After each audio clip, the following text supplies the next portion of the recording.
to Scotland's hills, from valleys wide to Ulster's will. The drums are sounding, the call is near, for every patriot to gather here. Four nations, one kingdom, together we rise, beneath one flag under British skies. We will not bend or compromise. Four nations united before your eyes, our voices thunder, our banners fly. Four nations, one kingdom till we die.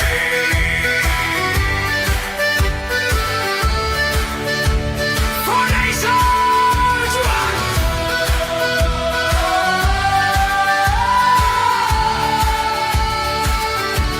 They tried to break what we became, to turn our love to doubt and shame.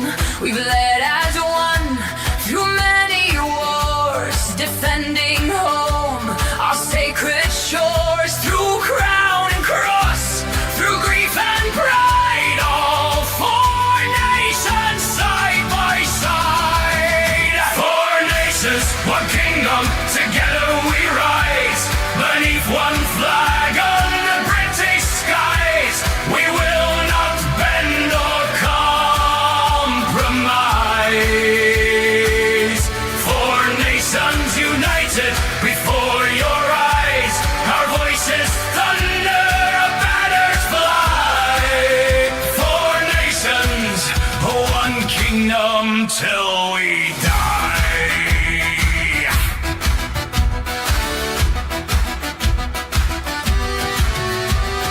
England stand proud, Scotland stand tall. We'll breathe fire, Ulster give all. This is our land, our truth, our song. Together we stand, together we belong.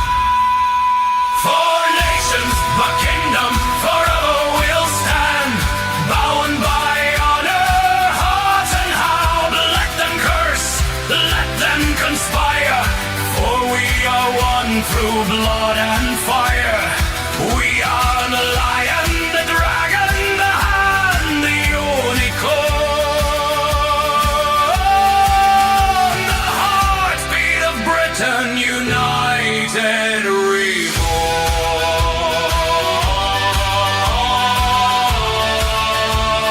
Stand together.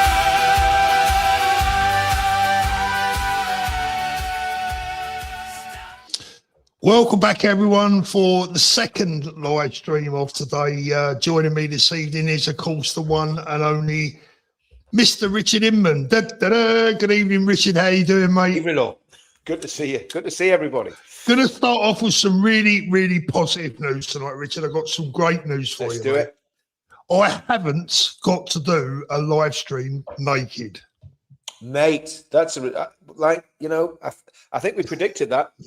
We should have actually, you know what we should have had a wager with you and Connor Tomlinson, right? So if Restore won, you ought to sit there in the buff. And if they lost, like they did, then Connor has to do a flipping, yeah. It doesn't really bear thinking about, does it? Really? It's a good job it's gone past 9 o'clock, Richard. Anyway, Absolutely. mate, listen, I hope you're well. We've not really had a chance to catch up too much this week. We've already got over 1,000 people watching. Thanks, everyone, for joining us tonight. I really, really appreciate it. I think it's going to be a great show tonight. We got lots to get through. I haven't got a goddamn clue what Richard wants to say because we've not. Well, we never do we, Paul? It's just, Well, we don't have a chance to catch up much, do we? We do most of it by telepathy. we just go on and wing. I think we go on and what they used to call it winging it. We wing it, Paul. We wing it. Yeah, we wing it. I don't think we do too bad a job. No, we mate, do all right. fair. We do. We might upset some people sometimes, but you can't please all the people all the time, Paul. You know what I mean? No, it'd be nice to please some of the people some of the time, and even that's been proving difficult recently. That's but it, just mate. Well, yeah, there are some crazy people after us, mate. there you go. Look, Richard, first of all, let me get your views on what happened last night, because obviously, you know, we had a 2-minute conversation this morning Just to say, yeah, we'll do a live tonight, but I haven't had a chance to get your thoughts. I'm looking forward to hearing what you've got to say, probably as much as everyone else. Well, Paul, the first thing I saw this morning was your face, right? Because because I looked at my phone and there's Paul Thorpe posting keen as mustard. I think it was 7:15. Well, I got it at 7:15. Not sure what time you posted it, Paul, but your analysis of the situation. And I think one of the things you said, this isn't a video where I'm going to say I told you so, but you did everything but say I told you so in the whole video. But I'm just going to go one further. We did tell you so, and you know, I'm not being an idiot. I'm not moaning about it. But at the end of the day, this is exactly what we predicted would happen, Paul, and it's happened. I actually think what I was surprised by was the margin that Burnham won by. But I'll be honest with you, Paul. I'm going to be brutally honest. This is my take on it, right? And I'm now in the enviable position of being able to talk about politics without being partisan, because I don't have a party anymore. I am politically homeless. I am a political refugee seeking asylum in a party that fits my needs. Right? Same as me. Same as me. Okay.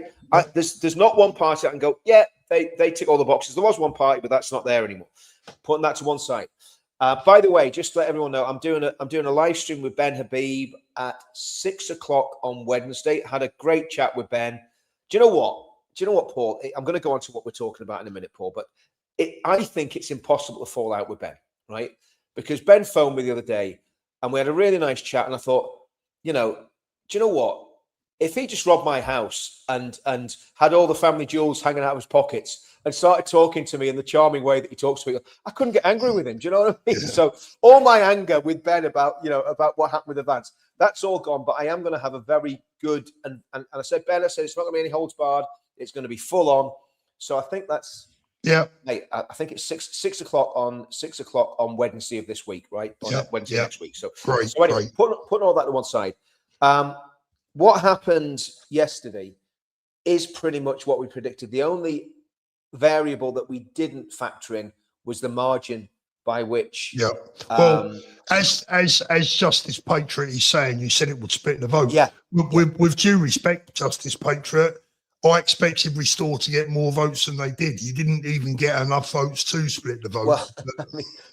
Well, not just that. I mean, it did split the vote.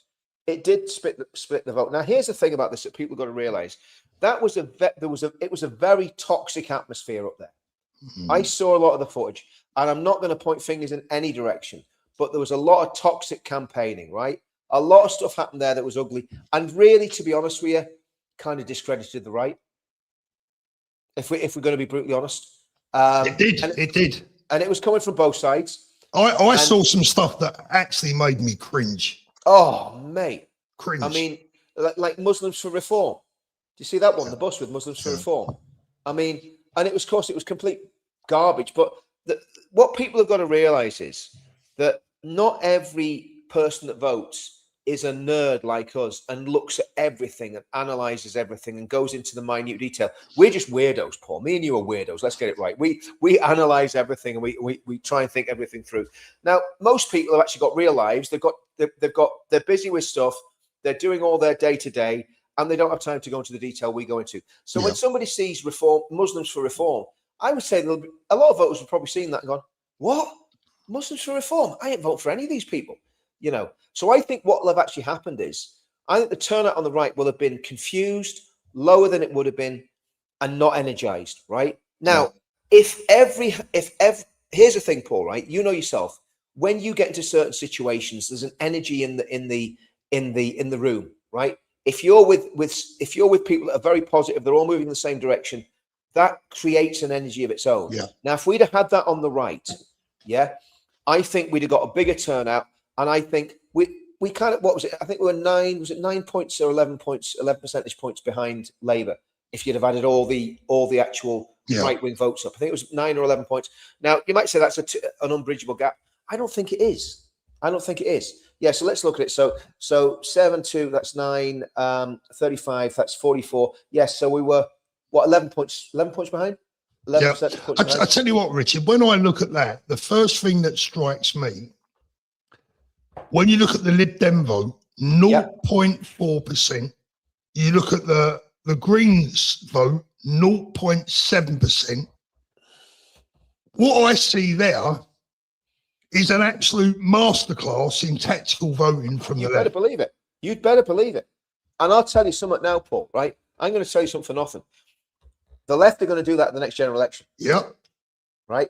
And like all these people playing silly games, and I'm not naming any specific party because all parties are playing games. Conservative, reform, all playing games, right? All in a, I'm not going to say it, but you know, a swinging competition, right? Yep. All trying to outdo each other, right? Sorry, this has to stop, and it has to stop now. And I want sorry, Richard. I want everyone to take part tonight. We are not. I know it might sound like it. We are not digging anyone out tonight. I'm now back in the middle. Last week I was back in reform at this by-election. I'm now back in the middle again. I'm not backing anyone. I'm not backing reform. I'm not backing restore. I'm not backing anyone right now because right now there's no one worth backing in my humble opinion. I agree. Now, here's the thing, right? What I want everyone to do with a cool, cold heart and a clear head is look at that Green and Lib Dem vote and then look at the vote that the Labour Party have got and look at the change. Look at the change, up 10%. Now, if you go back to the last general election and you take in the Green and the Lib Dem vote, it almost confirms that all the Labour, Andy Burnham and Labour sucked in all the Green vote and all the Lib Dem vote. An absolute masterclass in tactical voting. They whooped our arse. And here's the thing, Paul. Here's the thing, right? What was Burnham's message? And listen, he won the election. You've got to give him credit. Here's the thing about this, right? I can't stand the Labour Party. I think they're evil, sinister scumbags, right? That's the way I feel about them. But you've got to give him credit for winning the election. You've got to say, how did he do it? I'll tell you how he did it, Paul. He appealed to the centre ground. How did he do that? He said, I want to bring people together. Yeah, I want to bring people together. What were Reform of Restore doing? You're a useless little pathetic little snivelling party. You're a sellout. You've been bought by the cabal. That's the message coming from both sides. Yeah, exactly. Yeah. Aim high, vote low. Millions must go. Honestly, I mean, and that's not having a go at Rupert, but that's the sort of. I'm going to say mentality. It's the mentality. Childish. It's flipping childish, right? Yep. It's not going to win an election, and that has proved it's not going to win an election. Okay, it's proved it's not going to win an election. Absolutely. So what we need, I'll tell you what we need, Paul. Right? We need a talisman that will bring these people together. It could be Ben Habib. It could be Tommy Robinson. Who knows who it could be? Right? We need a talisman, someone who is charismatic. Winsome and appeals to the general public, right? Not an ugly big brute like me or you, Paul. You know what I mean? But somebody that everybody would like, right?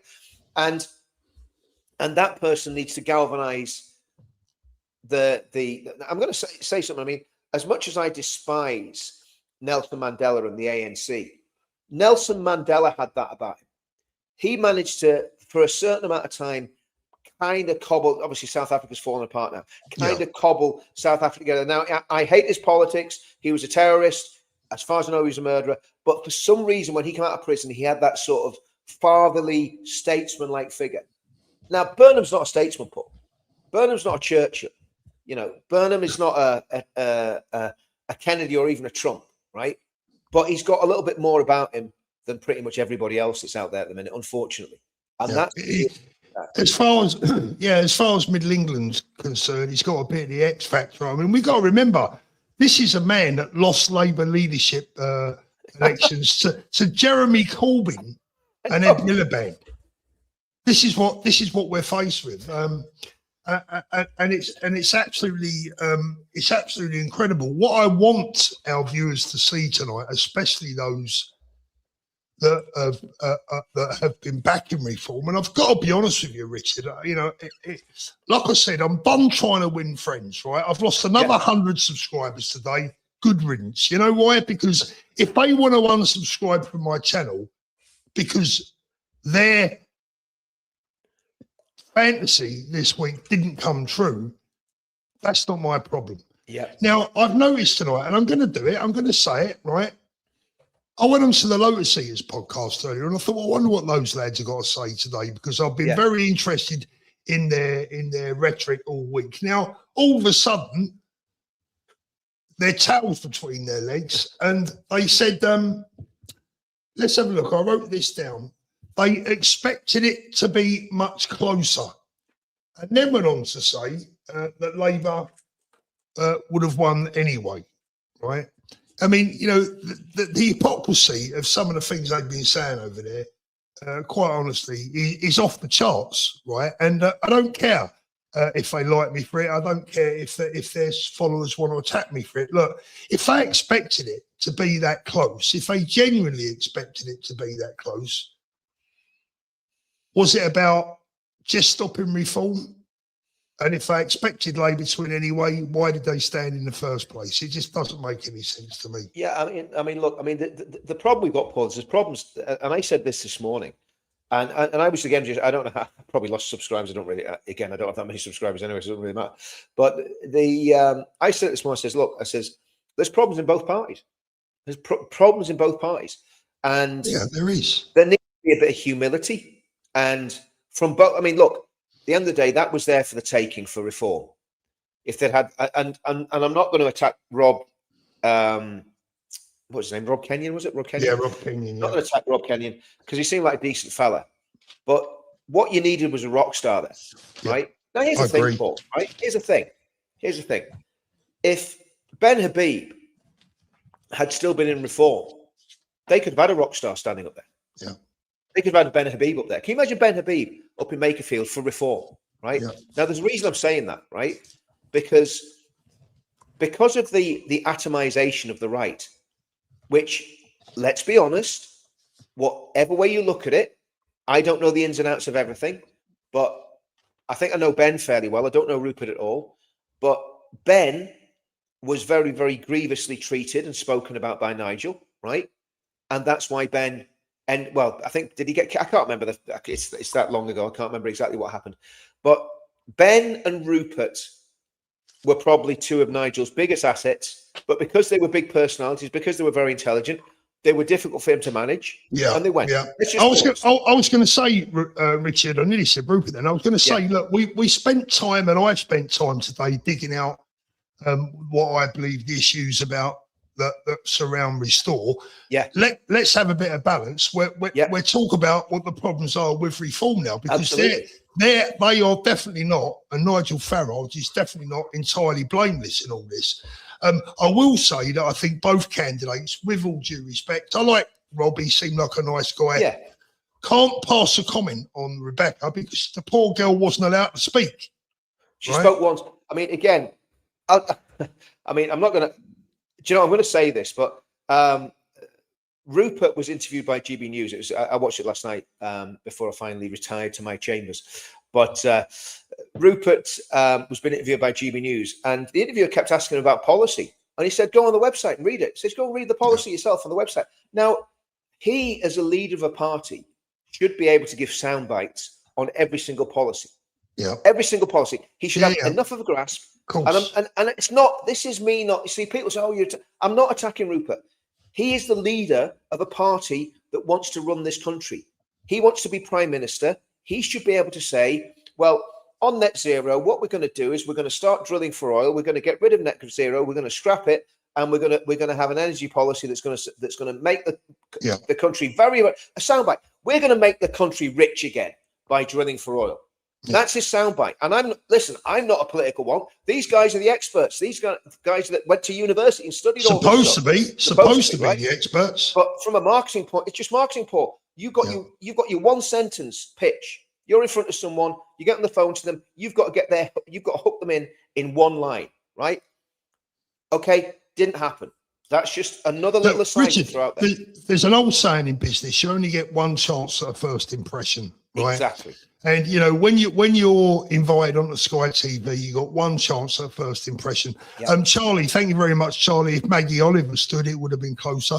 Not a bad shout, actually. Look, I'll tell you something, right? Is that you know, Rob seemed like a nice guy. Rebecca, I'm sure she's a lovely girl, a patriot, etc. But if I'm honest, I can say this now because the election's gone. I think both candidates left a bit to be desired. At the end of the day, here's the thing, Paul. I mean, I think June's from the other side of the Pennines. I think she's Yorkshire lass, isn't she? Someone like June Slater.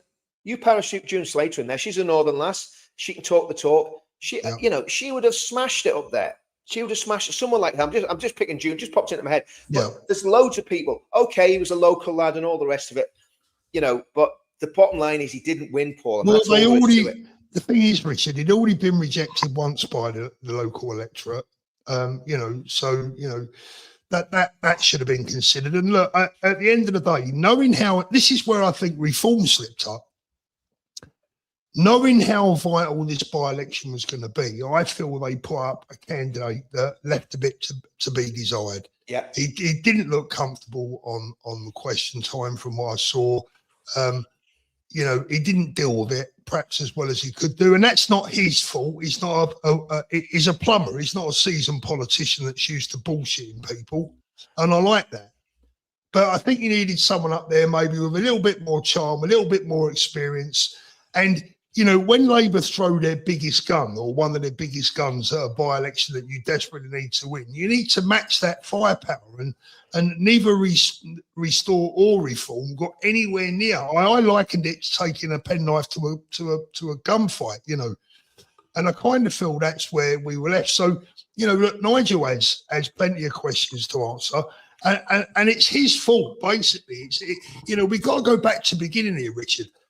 The whole reason that Advance and Restore even existed is because of Nigel's. And Paul, this is the thing. And look, I'm saying this as a friend, and I'm a friend to the whole movement because I want critical to see friends to them all. Right? We're critical friends. And I've been very, and I'm the same. I had a crack at Restore this morning myself, and I didn't say I wasn't insulting any of them. I was just pointing out things that have happened that shouldn't be happening. And it's the same with Reform. This is all of Nigel's making. I'm sorry, and I've got lots of friends, really good friends in Reform that I'm very close to. That are great people, right?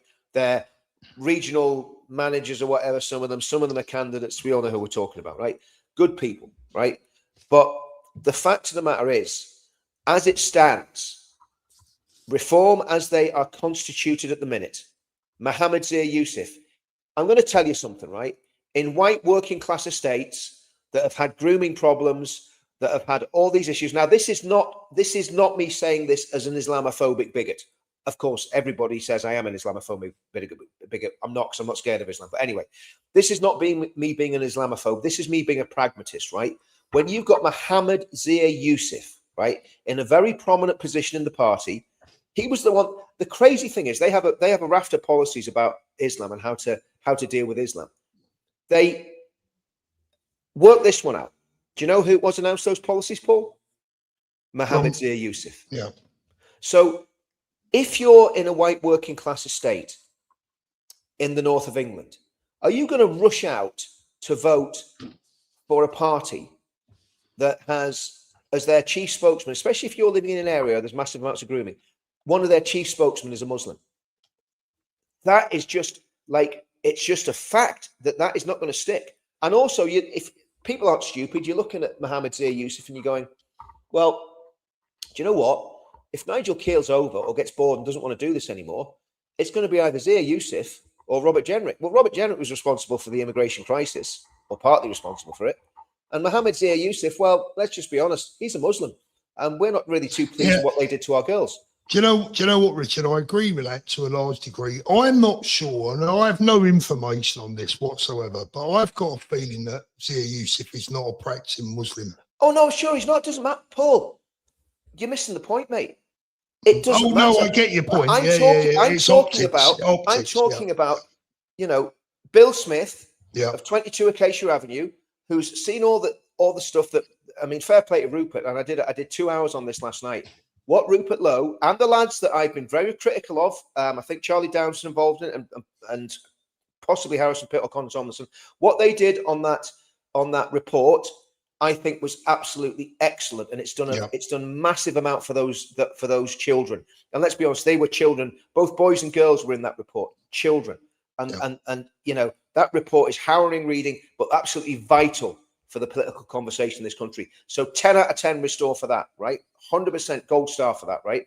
But when it comes to this idea of having a Muslim, whether he's practicing or not, he identifies as a Muslim. I'm just telling you, it's going to be like a bag of cold sick to a lot of people in housing estates up and down the country that have suffered at the hands of the grooming gangs. Yeah, so, no. Do you know what I mean, Paul? So I do, Richard. Richard, I really do. I mean, I really do get it. I think that, you know, for me, I like to analyse things very coldly and try and look at things with a cool, calm head. And, you know, I've got to say, in his defence, I think Zia Youssef has been really strong recently in the last couple of weeks. So's Nigel, but mate, we cannot afford to have any mistakes. No, we can't. We can't. Right. One thing I will say, we're not going to get the Muslim vote. It's not going to happen. No, we're not. Give up on the Muslim vote. It's never going to happen. We're not going to get the Muslim vote. So my point is, having a high-profile Muslim as one of your chief spokesmen, and then him lecturing people on about what's wrong with Islam, is extremely problematic. Yeah, right. Yeah, I get that. Just going back to the grooming gang thing, Richard. Right. I mean, for me, if Rupert wants to serve the nation like he says he wants to serve the nation, and I do believe that he does, I think right now he has about 2 million quid sitting in the coffers from membership. I'd like to see that money used to go after and facilitate private prosecutions for former police officers, current police officers, council officials, anyone and everyone that facilitated those child grooming gangs. That's where I'd like to see that money go, rather than chasing a dream that potentially is going to be more damaging than it gives us good. Yeah, that's my opinion. I think what Rupert said is he's going to name people in Parliament. He's going to name them under parliamentary privilege, which is great, because, you know, that's something brilliant that needs to be done, because you know want, and it'd be, you know, I would blame say the bastards. Well, I'm going to tell you something, right? A lot of them, even if you name them in public, when we did the Rape of Britain films, documentaries, we just put a camera in their faces and said, "This is the allegation. What have you got to say about it?" Not one of those people sued Tommy Robinson. Not one of them. Yeah. And we went after how many? I don't know how many there was. 10, maybe. I can't remember exactly. But there was, you know, a good number of these scumbags. Not one of them sued him. Why? Because it was all true. That's why they didn't sue him, right? Yeah. So yeah. I mean, look, anything that can be done on the grooming, anything to heighten that and the horror of it. And I went into detail about the cases that I had come across in Telford and the survivors that I'd spoken to. Remember, what we've got to remember about this, Paul, is that these, obviously, when we're talking to these women now, they're grown women. When it happened to them, mate, they were babies. They were children. They were little kids, vulnerable little kids. And the stuff, I don't know if you read the report yet, Paul? Some of it, Richard, not all of it. You've got to get in and read it until it's ingrained. It's a horrible, harrowing read. Yeah. Read it. I'll be honest with you, Richard. I spent about 45 minutes on it. Yeah. And I felt like I needed to find a bridge somewhere. So, you know, I have to be careful when I read that shit. Yeah. Yeah, I get that. I mean, because I've been looking at this for many years and actually met, you know, a good number of the survivors. I suppose I'm kind of a bit more immune to it, you know, but yeah, I mean, it's horrendous. But the party pants, the party. Listen, I think we've got the farty party already. You know, I'm not going to say we've got plenty. I think there's quite a few farty parties, but no, I mean, reform have got to take their share of the blame on this, Paul. And the sad thing is, right, what I would like Nigel to have come out today and said was, you know what? Obviously, that was a pre-recorded. He'd already done his pre-recorded defeat video, hadn't he? That one that he put out early doors this morning. He didn't get up at 7 o'clock to record that. But I would like to have seen Nigel said, okay, we're not there yet. We've obviously got to improve. We've got to up our game. There's no point in blaming Restore, because, yes, I've been very clear. I think Restore did split the vote, no doubt about it. The two parties going there together head to head Yeah. was a good idea. It would have been far better. It would have been far better for Rupert as well if Rupert had said, "Do you know what, Nigel?" And actually, Calvin Mackenzie said this. He said to them at the very beginning of this campaign, he says, "Lads, pick up the phone, talk to each other, get this sorted out." Yeah, Jeff Banks has been doing the same as well. Yeah, absolutely right. And that's what they need to do. There's sort of men that can hopefully have influence to say, "Come on, let's get a grip of this. Let's get a grip of this." Thank you, Vicky. Really appreciate that. Let me just get through one or two of these. Rich, thanks, Vicky. Wako Loco, low, very aggy last night. Got anger issues. Will says, looking forward, people will always have dislikes to any party, but Reform are the only realistic party that can govern within 3 years. I think. Can I comment on that? Go on, sure, Richard. Look, actually, I don't disagree with that, right? In fact, I probably would almost say you're right with that. But here's the thing, right? They are not there yet. My point is this: they have work to do. They have alienated. They have alienated a large swathe of their natural support, and that's why they're not breaking through. They should be breaking through with massive numbers at those elections. Here's the thing, Paul: the Labour Party has completely screwed the country since they came to power. The Conservative Party did it for 10 years. This field should be wide open. Yep.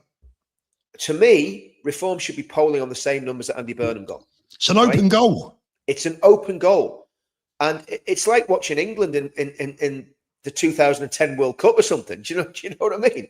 It's just there's all the potential there. It's there for them to take. It's there for the taking. And they're not taking it. And they're blowing it. Yeah. And they've got absolutely Nigel and the people around Nigel, and they have to ask, why are people like me holding back? Well, here's the thing, Paul. Me and you, right? I've never been convicted of any crime. You've never been convicted of any crime. But me and you can't join Reform, right? Because we were in Anne Marie's party for Britain, right? Now, you could be a former IRA gunman, right? And a member of Sinn Féin, and you could join Reform. Yeah. But because we were in, it's craziness. This, and that might be a little thing, but it's not a little thing to me and you. It's not a little thing, Richard. And I tell you what, insanity. If we were in there, if we were members of their party and we were allowed to be, engaged with their party, we would be sitting here going, we don't know who to support. We'd be saying, well, look at Reform. They're the party that welcomes everyone. They've welcomed Tommy in. They've welcomed us. So I think there's a lot of work that needs to be done on Nigel, and he needs to realise that it's no good coming close second. If you're if you come close second in every seat in the general election, you're nowhere. Yeah. Second is nowhere. I said that last night. Look, Richard, at the end of the day, I think Reform are slowly but surely learning.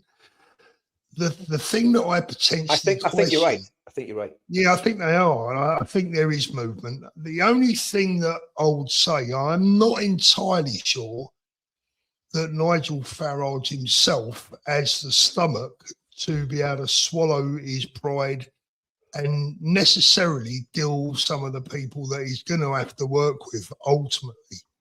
And that is where, people like Ben and people like Rupert, if they're all together, can do his dirty work for him, but they're not there. That's the problem. Rupert, Nigel could say, well, you know what, Rupert, I really don't want to get involved with Tommy, but you deal with him. You keep him sweet. You get Tommy's team and Tommy's supporters on board, and Ben, I'm not really too keen on the Northern Ireland thing. You deal with that, right? Get them on board, blah blah blah. It will be an amazing team, but again, egos and previous issues stop that from happening. I think. This is where I'm gonna say to Ben and Rupert, and Ben will probably see this. Rupert probably won't, but what I would say to Ben and Rupert is, okay, what happened, what Nigel did to you guys was disgusting and horrible. And there's a trust issue there, which I totally understand, right? But to me, those guys need to get a room, Paul. They need to get a room. And they need to stay in that room until they're all loved up. right? Go in there with a couple of bottles of champagne or whatever, and sit there and sort your differences out like men. You know, Rupert fancies himself as a bit of a flipping pugilist by all accounts. If anything that Yusuf said is even vaguely true, right? That's a joke, by the way. Just before Rupert gets his put the boxing gloves on, boys. Get it Yeah. sorted out. You'll Yeah. all be friends after 1 minute in the Best round way with to do each it. other. But in all seriousness, Paul, there needs to be a coming together on the right, and it needs to include the right wing of the Conservative Party. And I keep saying this until I'm blue in the flipping face, and I'm bored of saying it. Restore, reform, advance what used to be advance, and everybody else that's involved in politics on the right needs to come together. People that can actually contribute something positive need to be on the same team. 100%. Wano says the whole split in the right is so frustrating and lies clearly at the feet of Farage and Tice, the arrogant twats. I mean, look, that is where the split started. No one's going to deny that. No one's going to defend it. Tice, right? I mean, let's get it right. You know, and again, I was watching Isabel Oakeshott today, and look, she is a good journalist. She's a professional journalist. She's a good journalist, but there's an air of arrogance about her, right? And she's sitting there in Dubai, right? Yeah. Like, you know, if you're going to change the country, you need to live in the flipping country you're trying to change. And that's not a dig at you, Paul, before people start jumping on that. No, I'm not a politician, Richard. You're not a politician, exactly. If Tice is an MP, right? So he flies in from Dubai. I mean, to me, it just beggars belief. The other thing is the influence of the Emirati government and leaders on these people would worry me as well. But Tice needs to apologize for that lot comment. He needs to publicly say, do you know what? I got it wrong. I got it wrong. You are my people. I want to help you. I want to make the country better for you. Because what a lot of people are looking at, including me, is Tory 2.0. Okay? That's what we're looking at. That is the accusation, and that is the fear. You know, I mean, my view on that, Richard, I'm getting to the point where I'm so desperate, right, to stop this onslaught from Labour that I'd even take Tories 2.0. I'd take pretty much anyone over the Labour Party, you know, and that's that. Because look, all we're going to get is more and more and more migration, more illegals, more of everything we don't want. And quite honestly, you know, anything is better than what we've got right now. Here's the massive danger in all this, Paul. And I said this. There's going to be a Burnham bounce. Yeah. You know, he can walk on water now. You know, he can do anything. You know, he is Superman. You know, and Burnham, right? If he becomes prime minister, now there's no guarantee he will. If he becomes prime minister, he will call a general election immediately. That's what I believe. You think he will? You think he will? I think he will. I'll tell you why, Paul. Right? Because he's just bounced out of a really strong showing in Makerfield. Right, 55%. Psychologically, that's going to make him feel invincible. Right?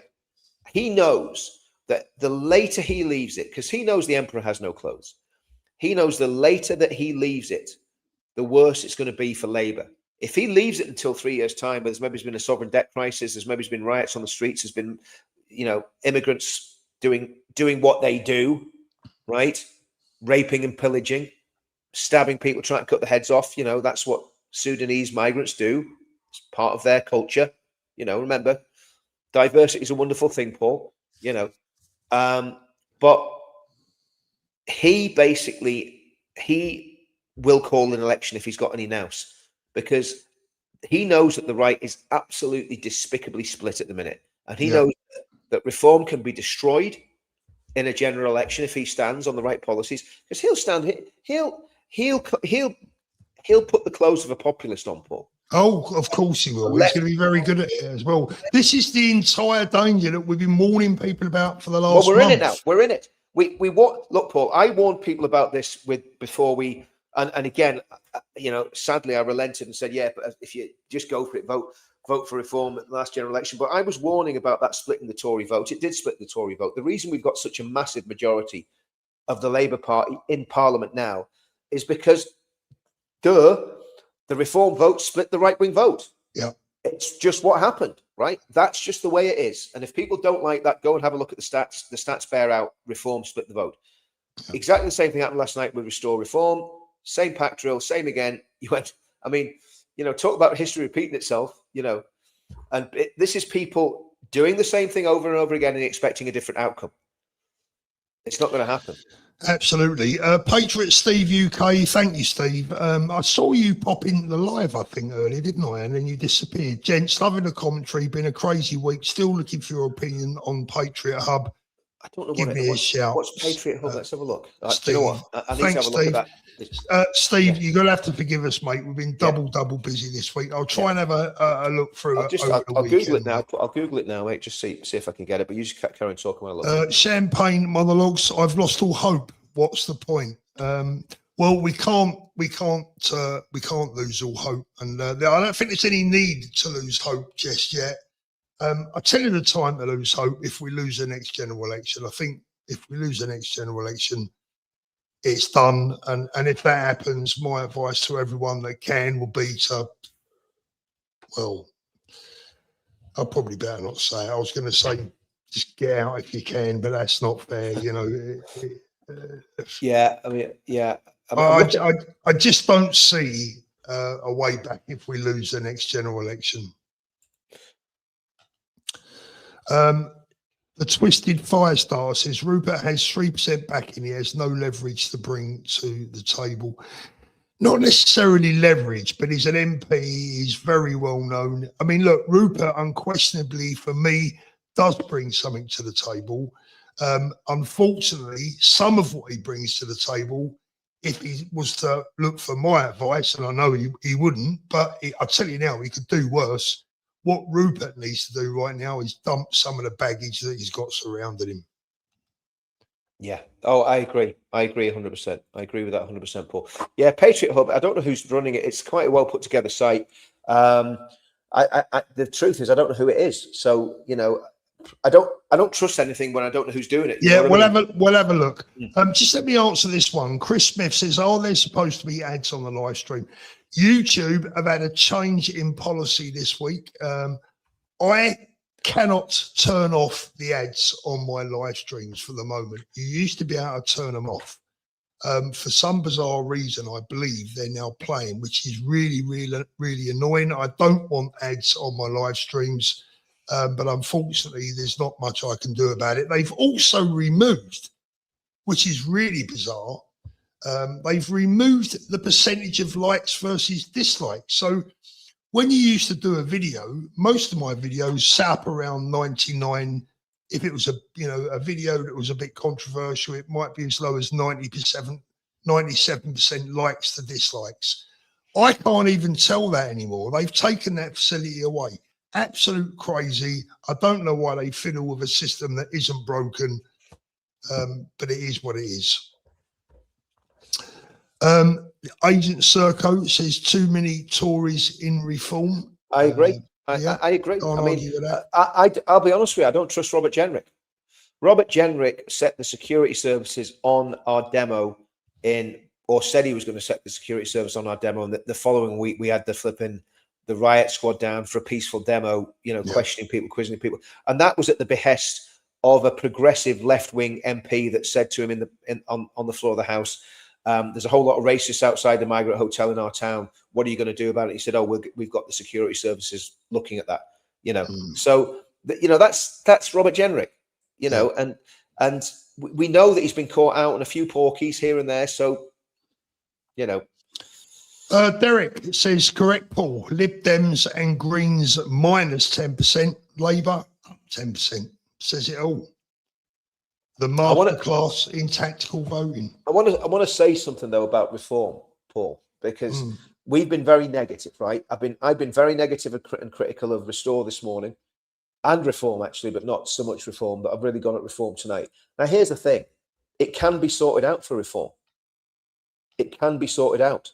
How would you do if you were sat down, if Nigel Farage rung you tomorrow and said, Richard, I want you to meet me in the pub on Sunday, and I want you to tell me how I can take Reform to victory at the next general election. What would you say to him? First of all, I would get rid of Zia Youssef. Gone. Get rid of him. I would be very cautious about Robert Jenrick. I would be trying to keep Robert Jenrick a long distance from me, right? I would give Suella Braverman as big a role as she wants in the party, because I think despite what happened with Suella when she was in the Home Office, I think she was absolutely trying to change something that was unchangeable because she didn't have the support of a party or the Well, that's why they servants. pushed her out, I think. Exactly, absolutely. She was pushed out as a result of one of our demos, funny enough. But so I would push Suella. I would clip Jenrick's wings, keep him there, but clip him so that he's just kind of in the background.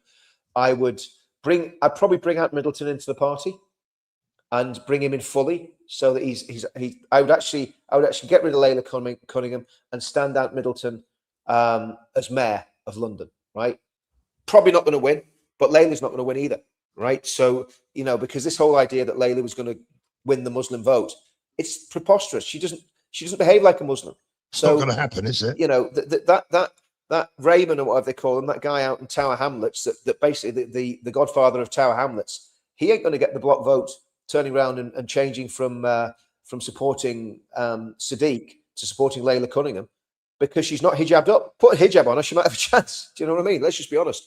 But I would certainly try to bring personalities in. What I would also do as well, Paul, if I was Nigel, say, listen, we are hearing what's happening on the ground. We understand why people are supporting Restore, and we realise that we have made some mistakes in the past year or however long it is that they've been doing this, right? And we want to welcome everybody that left the party. Every member of Advance, every member of Restore, we want to welcome you back into the party. We're going to look seriously at the policies that Advance and Restore were pushing. And if they fit with our ideology, we will start implementing some of these policies into our manifesto. We hear what you're saying. We understand. I would reach out to Rupert Lowe and say, Rupert, let's, for the sake of the country, bury the hatchet. I would reach out to Ben Habib, say, for the sake of the country, there's only one person can do this, Paul, and that's Nigel. Yeah. Yeah, we said that all along. Nobody else can do this. Now, then, here's the thing. Here's where Nigel can't lose if he does that, right? If Nigel goes to Rupert Lowe and says, Rupert, look, let's join together. If we join together, we can smash this. We can absolutely smash this. Some people in your party I don't particularly like, they'd have to go. But, the good ones, let's keep the good ones. Let's do this together. Ben, you've got the GB pack. You've got what's left of Advance. Get it all into reform. We'll work together on this. We'll get all these policies, these really good policy ideas that your team have been putting forward. Let's look at them. Let's get the good ones and let's run with them, right? Let's do this together. That's what I would do if I was Nigel Farage. And to that lot, in other words, us, the untouchables, that are beyond the pale, I would be really coming to us publicly and saying, guys, the way we have treated some of the British working class because of our attitude towards Tommy Robinson. And you see, whenever whenever Richard Tice made that lot comment, that was a Ratner moment. Yeah. That's what Danny said. Danny Salmon said that. Danny Salmon said that's a Ratner moment, right? I can't get past that, Paul, right? If anyone doesn't know what the Ratner moment is, do you want to quickly? By the way, by the way, Richard, I know Gerald Ratner. I've met him. Well, anyway, listen. Well, it's even worse. I bought my wife's engagement ring from Ratner, so imagine how that went down when he said there was a whole lot of junk. You know what I mean? Yeah. Oh, so my engagement ring's a piece of junk. Anyway, basically what he said was his jewelry was absolutely junk, and he wouldn't buy it for anyone in his family, something like that. I can't remember the exact quote, something along those lines. And it just completely bombed his business, didn't it? I mean, it was gone. It destroyed it. He owned hundreds of jewelers right across the United States as well. But that's another story for another time. Yeah, I'm just looking at the comments and I'm just ignoring them because some real twats in the comments here. But anyway, so. That's what I would suggest. But if anyone in the comments has got better ideas, just go for it and let us know. You know what I mean? Because we'd love to hear. Yeah. Let me answer this. Mary says he's not chasing a dream. That's so patronising. So who's chasing a dream? Mary is saying, I was talking about Rupert chasing a dream. I think that's what she's.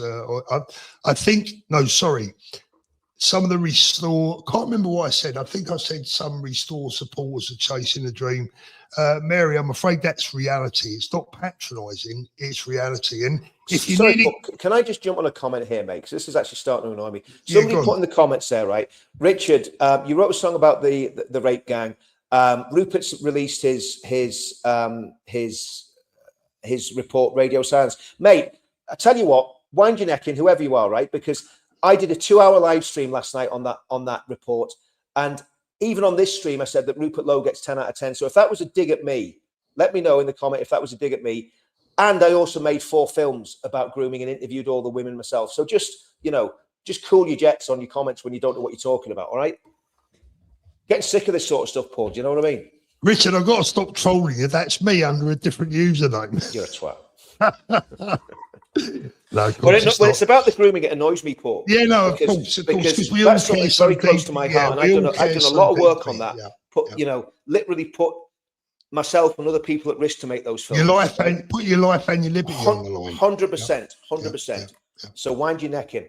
Let me just go back to Mary's comment. The thing is, Mary, and I mean this in the nicest possible way, if you want to really be hit with a dose of reality, and I'm not going to take credit for this, I heard someone else say it earlier on, but Restore last night, despite their massive, humongous and successful social media campaign, got less votes than the BNP did in 2010 in the same region, and that was without social media. Mary, in plain language, that was a freaking disaster for Restore last night. 6.8%. An absolute disaster. They will never, ever get that level of exposure and hype before a by-election ever again. They were everywhere, apart from the mainstream media, admittedly, but the buzzwords, the social media, the YouTube. I've been looking at YouTube today, Richard. It is full of the usual suspects. Yeah. Now trying to tell us that 6.8% was great. Hold Total on. I thought anything under double figures was going to be an abject failure. I think it was. I mean, obviously, people talk about me getting wrong. I think it was the lotus seats. We're talking. I think we're going to be getting about. If we don't get 20%, we're going to be disappointed. Yeah. Well, today they're pleased with 6.8%. Yeah. Apparently, it's a great start. But look, it is what it is. I don't want to keep going back to that. But the trouble is, people drag us back into that. We've said our bit. That is our view. That is my view. Nothing's going to change it. They are. Frankly, for me, they need to have a total and utter rethink. I mean, after the debacle that Vance experienced at Gordon and Denton, a lot of Restore supporters were telling Ben to pack it in, jack it in. It was a waste of time and an embarrassment. Well, let's get it right, guys. You didn't do a whole heap better, did you? Yeah. Right. Exactly. That's the bottom line. You did better, but you didn't do a whole heap better. And considering the social media avalanche that you had, then I think there's a very big lesson to be learned there. Let's have a little look at this one. Darth Queen Queefius says, Restore Britain had over 1,000 people in Makerfield the other day. They could have been there for Farage, but he has bad instincts. He still wants approval from those he needs to make irrelevant. Yeah, I go along with that. Yeah, to a large degree. Yeah. I mean, I think the reason I get frustrated, guys, right, is the nature of what we're doing, right? It's not a game, right? And I believe there are people that are treating it like a game on all sides of this, right? And I know, I mean, there are some very superb, passionate people on all sides of this, right? You look at what Sammy Woodhouse, she's Restore. You know, what Sammy Woodhouse did with that grooming inquiry. Yeah. Absolutely incredible. Immense. Absolutely superb. And such a nice, humble person as well, you know, such a nice, humble lady. And, you know, so we're not attacking everybody in Restore. We're not attacking everybody in Reform. We've all got friends in all the parties. What we're saying is there needs to be a coming together. Coming together.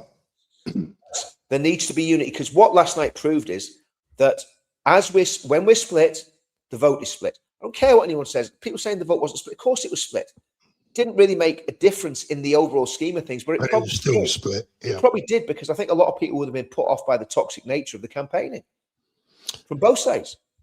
Lee says, you guys are great, but why don't you try getting these guys back together to stop the fighting? We must. Yes, that's what we're trying to do. That's what we're trying to do. Lee, I don't know how long you've been watching the channel, my friend, but I mean, you know, Richard and I I wouldn't say spend our lives, but it ain't far short of it. And, you know, I'm aware of what Richard does in the background, particularly with the UTK movement. And Richard is aware of my attempts to try and get people united. It's not easy, Lee. I've got to tell you, you know, sometimes you feel that sometimes you are literally banging your head against the bloody brick wall. Well, do you know what it's like, Paul? It's like putting 3 cats in a sack, right, with no food for a week, and then getting in the sack yourself. Yeah, you're going to come out with claw marks all over you, and that's what we had this, Paul. Whenever you know the Restore thing happened about a month ago, whenever it was, it seems maybe it's longer ago. I can't remember now, but whenever all that stuff blew up with Restore, and all we did was put our opinion across, and got absolutely savaged by people. And here's the thing, Paul, right? If I was Restore, I'd be looking at the likes of me and you and maybe people like Alex Phillips and others that they mercilessly attack and saying, actually, I should be trying to win these people over and show that we are better than Reform. Would that not be the best policy? Rather than setting their attack dogs on you, you know, which they did, you know. And you know, and we've been very gracious, because we're still coming back and going, do you know what? Even after all that, we're still saying we want them to come in the tent. Yeah. We want Reform and Restore and what's left of fans. I think it's fair to say, Richard, we speak to people from all sides of it. 100%. All sides.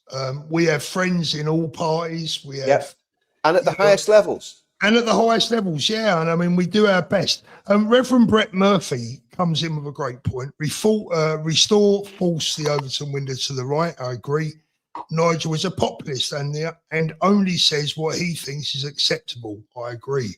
Rupert and Ben can keep Farage accountable and help push Reform to the right. I mean, Reverend Brett Murphy, I think you're spot on. I've been saying this myself. But the one caveat that I would say to that, and I think you'll understand this, Reverend, is that Nigel also, I think, understands what I believe in the respect that to win an election, you must win Middle England. And that is a very difficult juggling act.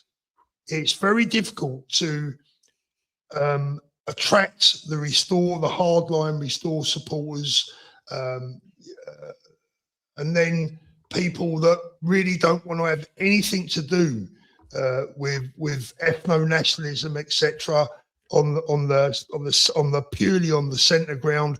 To get all those people singing from the same song sheet is a very, very difficult juggling act.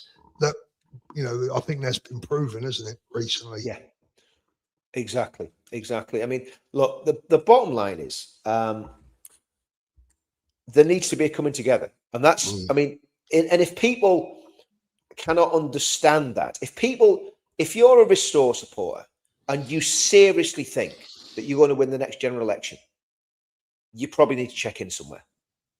You probably need to go and sit in a dark room, take some meds, and come out when you're not thinking that anymore, because it's not going to happen. It is absolutely not. What will happen is, the bigger the vote that Restore gets, the more damaging it is to the right. But they won't win. And that is the reality. Which is what we said, Paul. We said this. And I said it before the last general election, and then again, to my eternal shame, you know, recanted at the last minute and listened to my mate Paul here and said everyone back Reform, you know. But you know, the reality is, you know what, Richard? If we hadn't, maybe they wouldn't be where they are today. You know, I don't know. I don't know. I think, yeah, who knows? But I mean, the point is that we need the right united now. Yeah, we do. We don't need, we all know what the problems are. Nigel knows what the problems are. People in reform, the people I speak to in reform know exactly what the problems are. The Overton window's been smashed into a million pieces. We don't need to worry about the Overton window anymore. Yeah. Everybody knows what's going on. We've dragged reform to the right. If I thought that was the only job that Restore were doing, and once they dragged them to the right, they were going to go, okay, job's done. We're going to pack up and go home now. We're gonna basically all join reform and say that's okay. And Nigel was going to let them come in. Then I'd be happy with that. But unfortunately, that's not the mood music that's going out there at the minute. These two parties are going to fight to the death, and with them in that fight, they're going to drag everybody. Yeah. Well, they're going to drag the country to its destruction, because you're going to end up with these disgusting, vile, hateful Labour, Fabian, Green Party, SNP, SDLP, Sinn Féin, Alliance, Lib Dem, scumbags basically running the country. 100%.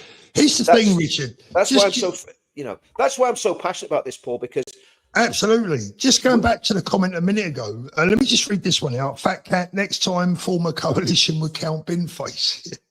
Let me go back to the comment a while ago about, trying to unify people. I mean, look, Richard, one of the spheres that we are in, one of the spaces that we are in where we can try and have a bit of influence, where we have, people's numbers in our phones, etc., is social media. And I've got to tell you guys, and I'm not grassing anyone up when I say this, right? But I'm just telling you as it is. We can't even unite the social media channels on the right, who, frankly, and I'm not going to name any channels now, right? I'm just not going to do it out of decency. I could do, but I'm not going to, right? No, I know who you're talking about anyway. Well, I'm talking about a few, Richard. I'm not talking about one. I'm talking about a few. I agree. But let me give this to you straight, whilst we're on the subject of not needing to win any more friends. I couldn't give a shit, quite frankly. All I'm worried about is running back our country. But there are currently probably, 10, 20 right-wing patriotic YouTube channels that are pushing out and farming content all day long, every day, telling you what's wrong, blah, blah, blah, blah, blah. You try and get those people to unite behind one cause. Yep. You might as well start trying to herd wild cats, right? Yep. A lot of them are not interested. All they're interested in is content, and money. Money. Yep. Clicks and views. And with all due respect, whilst we all need money and clicks and views to keep our YouTube channels going, I tell you something now, and I say this from the bottom of my heart with my head held high, that is not my main motivation. Yeah. Right? My main motivation is winning back our goddamn country. Yeah. Sod the clicks, sod the views, sod the money. Right? At the end of the day, we have tried. We cannot even get the YouTubers to unite around the same cause that we all claim to believe in. Yep. We had this right the way back with the pledge, Paul. Yeah. Do you remember? Yeah, I do remember, Richard. I do. I remember well. Let's be honest, Carl Benjamin didn't even turn up to the meeting. I'm going to name him. Simple as. Didn't even turn up to the meeting. So Edmund says, reform are not right-wing enough, for God's sake. Look, Edmund, I could turn that round and say, when you get too far to the right wing, you'll never win a vote, for God's sake. Edmund, understand, we must win Middle England. That's what Labour did last night. Yep. And they smashed us to pieces. Yep. And if we go too far to the right, particularly verbally, if we go down the Rupert Lowe rhetoric line, which is very attractive and very appealing, and who's not going to like what he says, and millions must go, it's all great, right? But Middle England ain't going to have it, Edmund, right? They are not going to swallow it. Yeah. And this is where I do agree with Nigel Farage, in the respect that I am informed, I can't say how reliable, but I am informed that when and if Nigel Farage gets into number 10, that he will be a lot firmer than he currently admits to being. But he's got to get there first. Someone's got to get there. I mean, there is I've heard them say that, Paul, and this is where I have a problem with this. I mean, this is like I say, this is where there needs to be a meeting of minds, and people need to come together, and they need to get together and stand together, because the truth of the matter is that there's problems in all the parties, right? Or both. I mean, there's two parties we're basically talking about. I suppose you could throw the Conservatives in there as well. There's problems with those parties, and unless they're sorted out, you're not going to win the next election. Simple as that. And I think we're giving good advice about how people sort them out. Nobody's going to listen to us probably, but it doesn't matter. I tell you the other thing, Paul, as well. I'm going to go back to the pledge. I mean, I'm going to start pushing the pledge, because the pledge is a political ideology that everybody should be able to get behind, which would win Middle England, because the way it was written to appeal to every right-thinking person in this country. Yeah, and I still think there's a lot of mileage in the pledge, and I think the pledge could actually have a massive impact again if people get behind it. We know the YouTubers aren't going to get behind it. There's no money in it for them. There's no political advantage in it for them, because it's not party political. And I think we need to start pushing that again, Paul, and see if we can get people to coalesce behind that, because that's something, at least if they could unite behind those principles, then you've got people on the same page. And I'm going to start pushing that, even if I have to do it on my own. I don't care. Yeah, no, exactly. Karen says would never join or support Restore. I want to ask you a question, Karen. I respect what you've just said there, but my question to you would be, would you rather see a Labour government and another Labour government? Would you rather that? When you say you would never support or join Restore, right? Oh, sorry, I thought you said reform. Sorry, Karen. I'm bloody Restore, reform. Oh my God. Karen, well, that's the other problem. The names. I mean, I don't think it's an accident that those names are very similar. Well, do you know what I thought of earlier on, Richard? Yeah.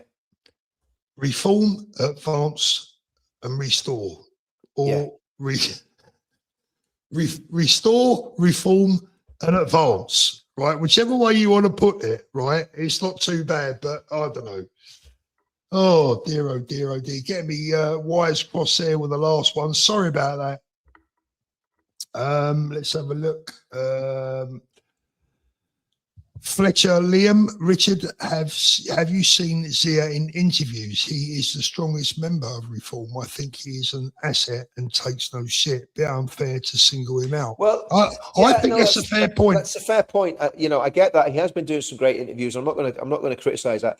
But remember, he spat the dummy out when I think it was Sarah Pochin said that they should bring in a ban on the hijab, and he left the party over it. That's a problem.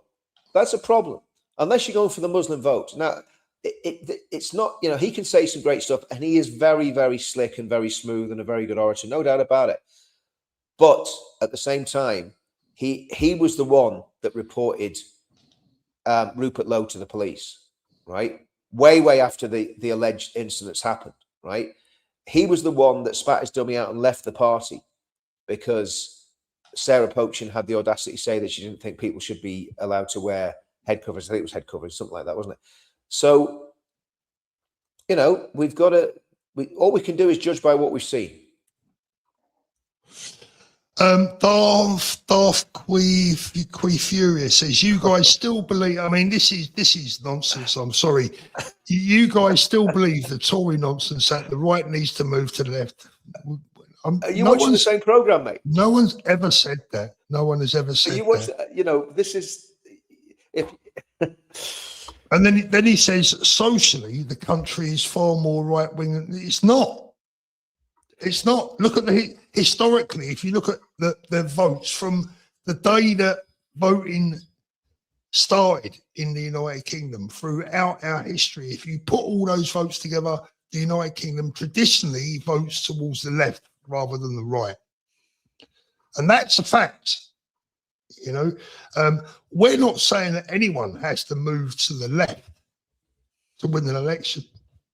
What I said, and I think I said quite clearly, is that if you move too far to the right, you lose Middle England.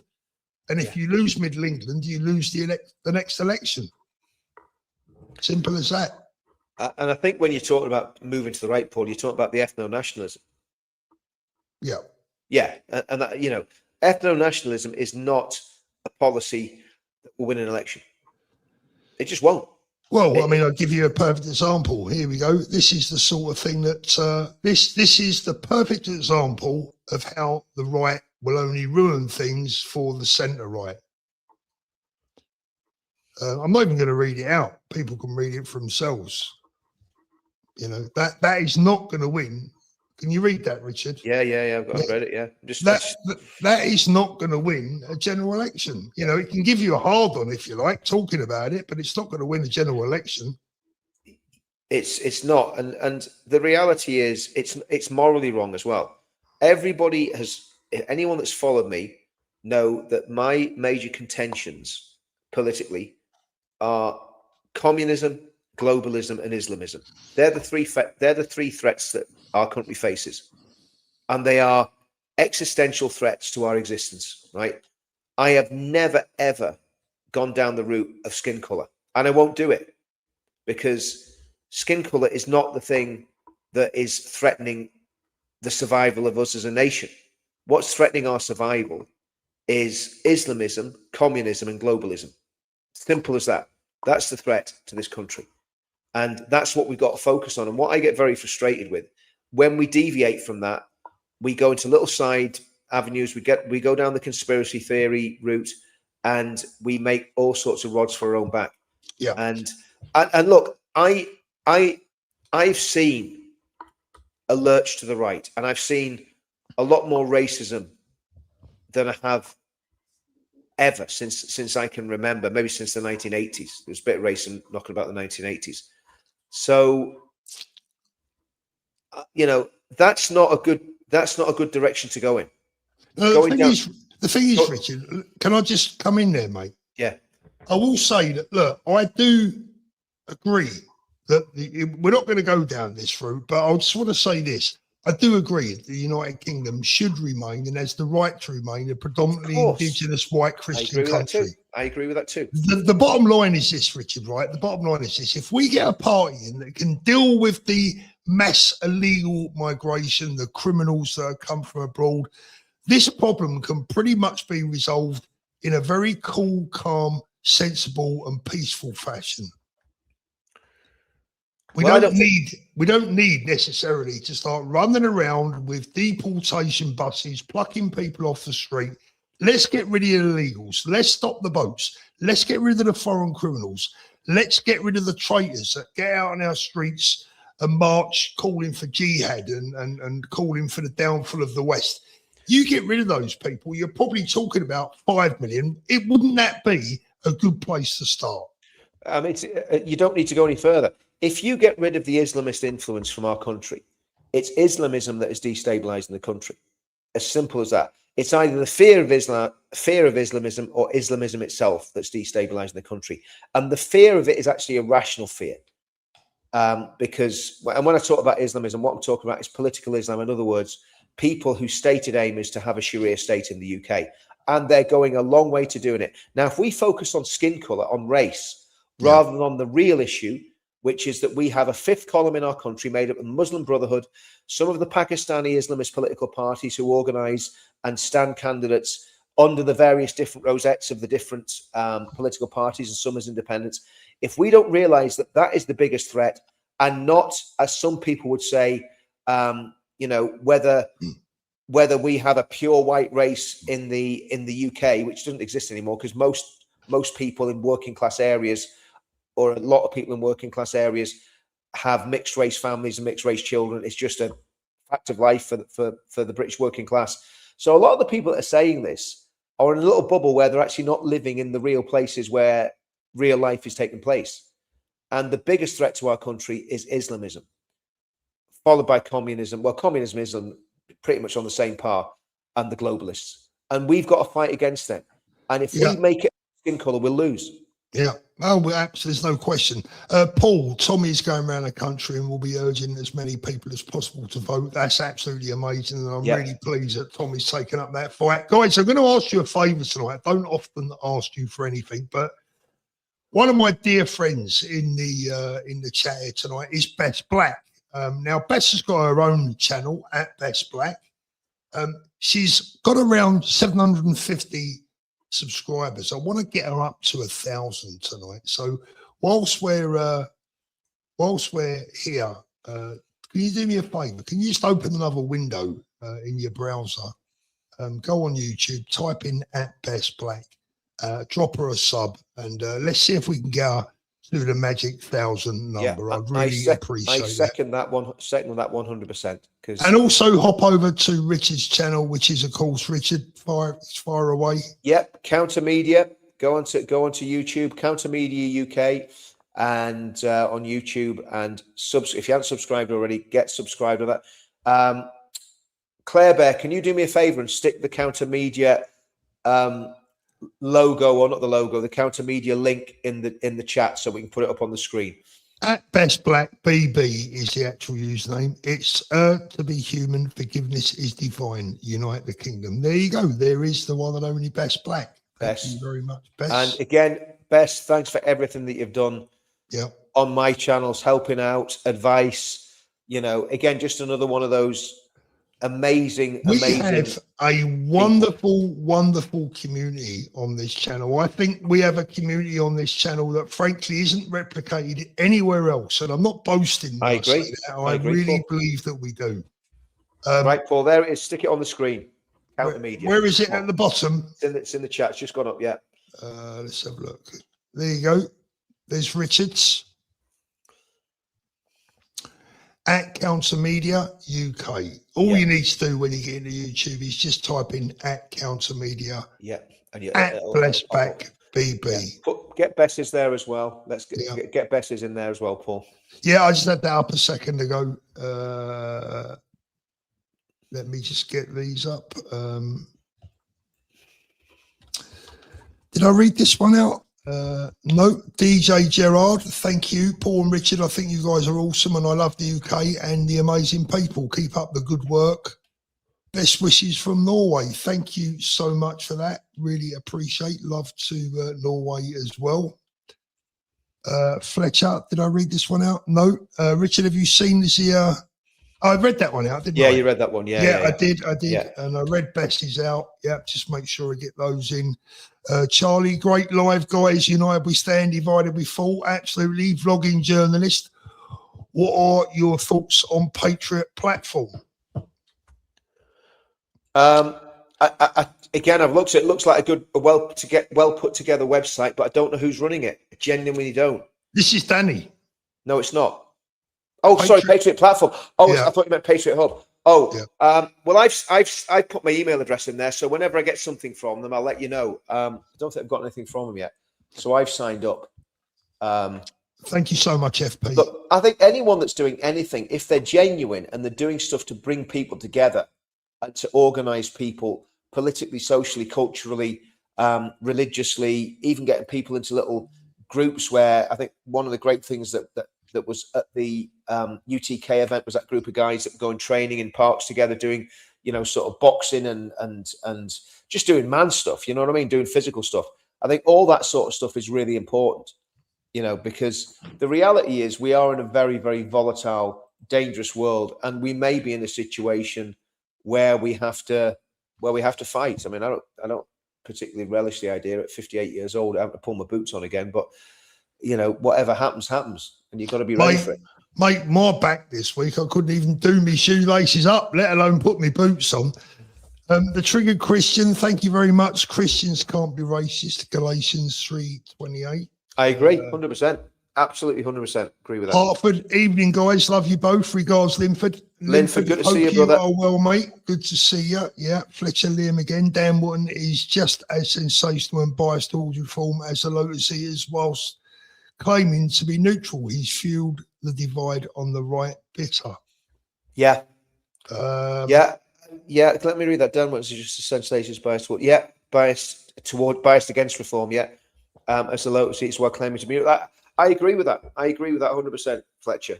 And look, I used to watch Dan, not religiously, but whenever I could watch Dan, I'd watch Dan Wotton. I think, unfortunately, he leaves a lot to be desired now. I'll be brutally honest on that one. Well, I must admit, I was invited onto the show today and pulled out. And the reason I pulled out is not because I don't like Dan. I get on well with Dan. I like Dan. He's always polite to me, and he's a nice always, guy. He's always shown me a lot of respect. But the course, or the path, I should say, that the show seems to have taken recently seems to be more focused on a bit of sensationalism and the disunity rather than the harmony that I think we need. Yeah, I think we need a message of consolidation and unification. And I hope that's what we're doing, Paul. I hope we're not. I hope we're being balanced in what we're doing, Paul. Yeah. Because we are not being partisan anymore. I was partisan. I was advance. I don't think I'll ever join a political party again. I will always vote because that's our right, and we should exercise that right. If we don't vote, we've got no say in democracy. But I don't think I'll join a party again because I've been burned that many times, Paul. I don't think I will now, Richard. I think I'm done joining political parties. I think my focus now really is, as we got at the bottom of the screen there, encouraging people to register to vote, get themselves ready for the Battle of Britain, which is going to come probably now sooner rather than later. I wonder how many people are watching this tonight that aren't even registered to vote. Yeah, for goodness sake, register. Yeah. Do you remember, Paul, whenever we were pushing the pledge, we were telling people to register to vote as well. Yeah. We were saying, sign the pledge and register to vote. So we were ahead of this curve, mate. Yeah. We were doing this, ages ago. Lulu, good to see you. Good to see you. Met Lulu at UTK. Family on my trip. Lulu, good to see you, hon. Thank you so much. Charlie, it's coming home. F politics right now. Yeah, absolutely, brother. I'm there. Hey, tell you what, Paul, what about that England team against Croatia? Well, I got to tell you, Richard, right? I put up a post the day of the game saying that, with everything that was going on, I was finding it very hard to get excited about the football. Yeah. A team with a foreign manager, with players' names I can't pronounce, that don't sing the national anthem, and could I even blame them? God save the king. And I got to tell you, I watched them the other night, and what I saw was a team that played with passion, a team that did sing the national anthem, a team that gave us some hope for the first time in many years, and a manager that actually seems to bloody care. Yeah. Didn't he have some passion in it? He did. You see him in that second half. He had some real passion in it. And he said what he said to them. He basically said, look, I don't care if you win or lose. Just go and play. Go and play. And I tell you what did impress me with Thomas Tuchel, especially being a German, that before the game started, he was fuming with the media because he couldn't see his players sing the national anthem. Yeah. And he said it was a very special moment for him to watch those players sing the national anthem. Yeah. And as a German, he's promised to sing the national anthem if we get to the final. Yeah. And he's embarrassed to sing it. Yeah. But look, let's not get carried away. We're probably going to lose to Ghana, I know. I don't. Look, Paul, I tell you what. Do you know what? We've been there before with Croatia, right? And I've disappointingly followed England all my life, right? And living in Northern Ireland, if those England players knew what pain you suffer, living in Northern Ireland as an Englishman, when England lose, going to work or going to the pub or going to church or going wherever you go, the pain that I have suffered on behalf of England for the past 30 years living here is off the chart, right? So I'm fanatical about England when they're playing. I mean, I lost it when they were doing the down on one knee thing. I stopped watching them. But watching them against Croatia, I mean, you remember them playing against Croatia years ago. Do you remember when? In the semi-final of the World Cup. No. This was way back. I'm not sure. It could have even been one of the group stages, probably about 10, 15 years ago. And Robinson was in the nets, and I think Gary Neville was in defence. So that's how long ago it was, right? And Neville did a back pass, right? And flipping Robinson miskicked it, and I'm pretty sure it went in. I'm pretty sure that Neville scored an own. I could be wrong in that, but it was a disaster. That was against Croatia. Well, he's a man that's used to scoring own goals, isn't he? Oh, that's just from his goal. Don't even talk to me about Gary Neville. disgusting creature. Is it any Thank wonder you, we never, Sharon. Is any wonder we never won anything when flipping No. people like him were playing for it? Yeah, I'll be honest, I'd rather have Saka playing than Gary Neville. Do you know what I mean? Absolutely. He plays with more passion. Absolutely. Sharon, thank you. Love you too. Patriot, Steve UK, Richard, spare some time next week and I'll get you on a call. I'll take you through my background and the concept. Yeah, okay, fine, mate. Oh, right, is that okay? Is that your thing? Okay, yeah, definitely do, mate. Definitely do, Steve. Yeah, 100%. Tommy Early signed up to all the people mentioned on here, and even if do not go on the shows all the time with you, respect it to the family of Patriots. Thank you, Tommy. I'm getting a bit tired here because I'm an hour in front of you guys. Yeah. It's 11:30, Richard, and I've still got to go out for me. Is it that late already? For me, Kentucky. Well, it is for me. Mate, well, I made my own Kentucky when I came in from the demo. So straight in from the demo, got some little chicken fillets, got them on with a nice little spicy sauce. Good boy. I'd vote for 3, 2, 1. Dusty Bin come back to my TV. Paul, I thought when you read that guy's name out, I thought you were saying good boy because I cut my own tea. Last one in the evening, Trevor Bailey. Thank you, Trevor. Send Rupert Lowe inquiry to every Labour MP who said no to the national inquiry of grooming gangs. I've sent one to Nash. Well done, Trevor. Shame on those MPs that voted against a grooming gang inquiry. What we should do, Paul, I know you don't like talking about it. We should actually devote some time. I mean, I've got 2 live streams. I've got one with Craig Houston on Monday, which is going to talk about stuff that's going on in Glasgow, which is going to be very interesting. And then I've got Ben on Wednesday. But we should try and do one next week about the grooming, mate. You know what, Richard? I'll tell you what it is. For me, Charlie, thank you. Paul, don't hate me. I'm a Chelsea fan. I love Tuchel. Richard, thanks, Charlie. Richard, what it is that stuff with the kids, that shit gets in my head, right? And the little boy that we read about yesterday, young Preston, I don't know if you saw that story. Oh, I can't even think about that. Do you know what, Rich? I can't think about that, Paul. I actually can't. It tortures me and it keeps me awake at night. And there are big questions about why those men were allowed to. I mean, you know, I'm just going to say it, Paul. I don't think 2 gay men should be allowed to adopt children. Simple. Sorry. I know people aren't going to like that, but that's just what I think. I don't know. Richard, I'm sorry, but Paul. No, I agree. Yeah. Richard, I agree. And certainly, if you know, it's not a natural environment for kids to grow up in, Paul. I'm not being homophobic when I say that, right? You need a mum and a dad, right? You need a mum and a dad. It's just not right, man. You know what I mean? Not, look, it's perfectly feasible for 2 men or 2 women to both love the child, immensely. But it's a biological impossibility. Exactly, it's a biological impossibility. It's not right. It's just not right. Yeah. You know, Richard. Before we go, shall I tell the audience about the pool? About the what? The pool. When I told you about the swimming pool the other day. Oh, yeah. Fletcher Liam, Paul, are you able to interview Reform Leadership?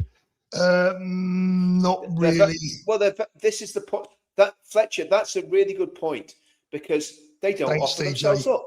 No, they don't offer themselves up. Neither did Restore either. No, to be Ben fair. Habib, and this is the thing about Ben, and this is why I'm so annoyed with him wrapping the party up. I said to Ben the other night, I says, "Do you know what, Ben? We believed in you more than you believed in yourself," and that's the flipping truth, right? You know, the people over here, honestly, they would have. There's lads over here would have took a bullet for Ben, literally, because I know them, right?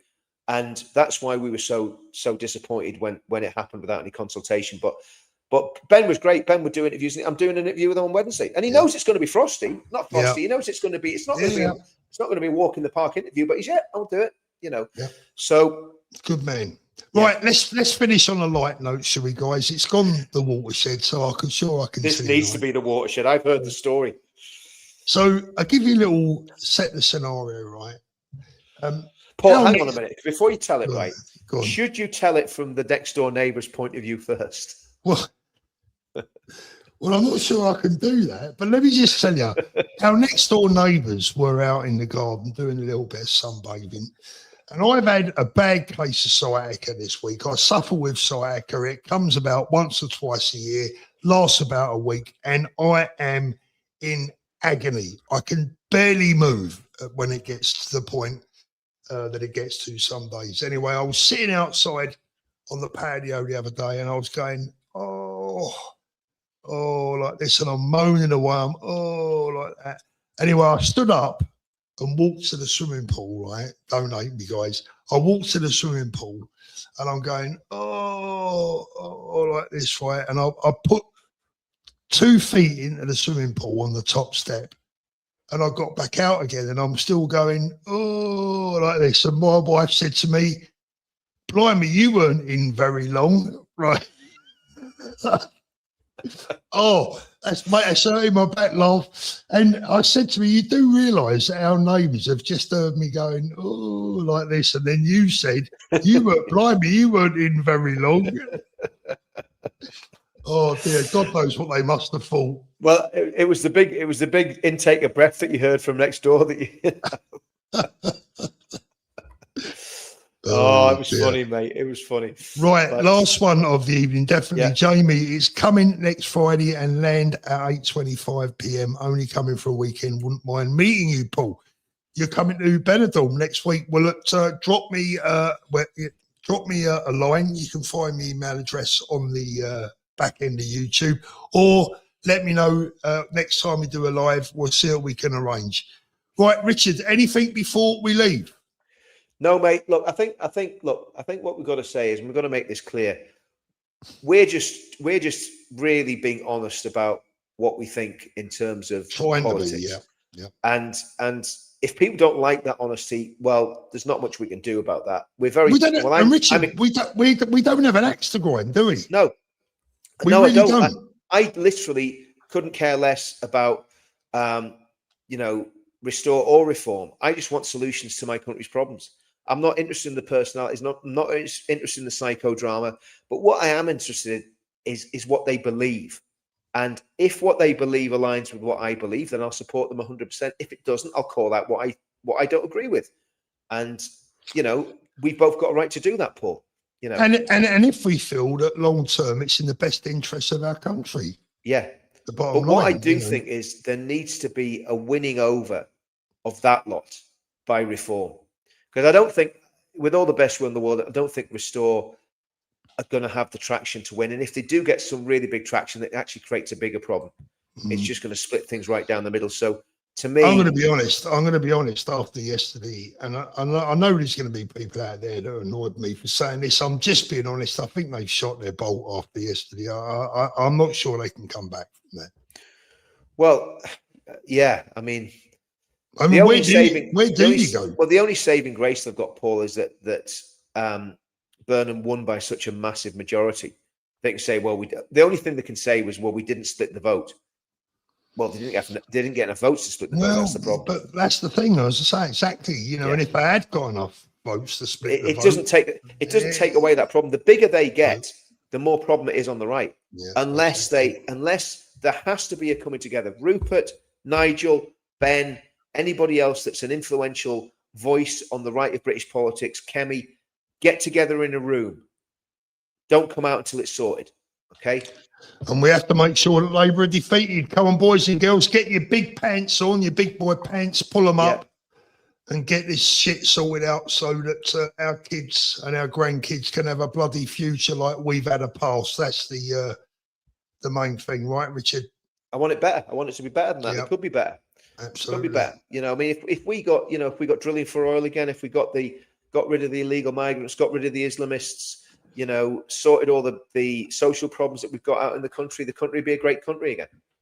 And that's not just down to the politicians. That's down to us building our culture and building our morality and our families, our communities, our cities, our nations again. That's what that's down to, Paul. Yeah, absolutely, Richard. Right, we'll leave it there tonight. Thank you so much for joining us, everyone. Please drop us a thumbs up before you go. I'd really appreciate that. It helps with the algorithm. And the algorithm is not being kind to most of the Patriot channels these days. Well, it's funny. It's been kind to the really flipping goose-stepping far right ones. Go figure that one out. Yeah, figure it out for yourself. Yeah. Right. Okay, right, Richard. Thanks very much, mate. You've been a star as always. Let's play the outro. What do we do? Do we play out with a big one, Richard, or should we just play out with a normal one? Should we go out? Let's go out on something positive. Yeah, let's do it. By the way, good luck to Scotland. Good luck to England. And I'll tell you, as an Englishman, where the football's concerned, that takes a bit of saying. Yeah.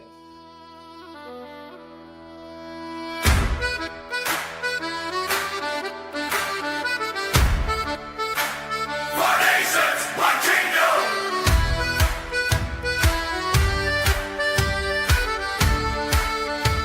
Formation.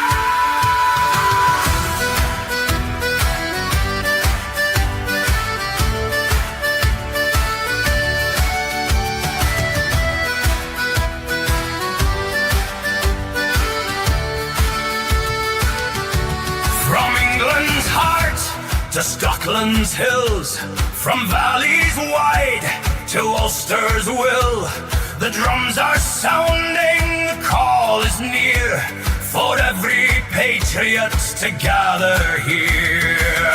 Four nations, one kingdom, together we rise, beneath one flag under British skies. We will not bend or compromise. Four nations united before your eyes, our voices thunder, our banners fly. Four nations, one kingdom till we die.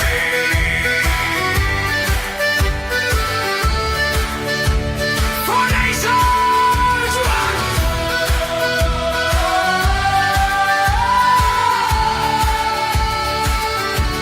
They tried to break what we became, to turn our love to doubt and shame. We've led as one through many wars, defending home, our sacred shores, through crown and cross, through grief and pride. All four nations side by side. Four nations, one kingdom, together we rise, beneath one flag under British skies. We will not bend or compromise. Four nations united before your eyes, our voices thunder, our banners fly. Four nations, one kingdom till we die.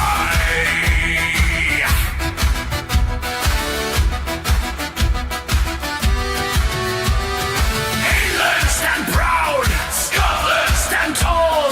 We'll breathe fire, Ulster give all. This is our land, our truth, our sound. Together we stand, together we belong. Four nations, but kingdom forever will stand. Bound by honor, heart and hound. Let them curse, let them conspire, for we are one through blood and fire.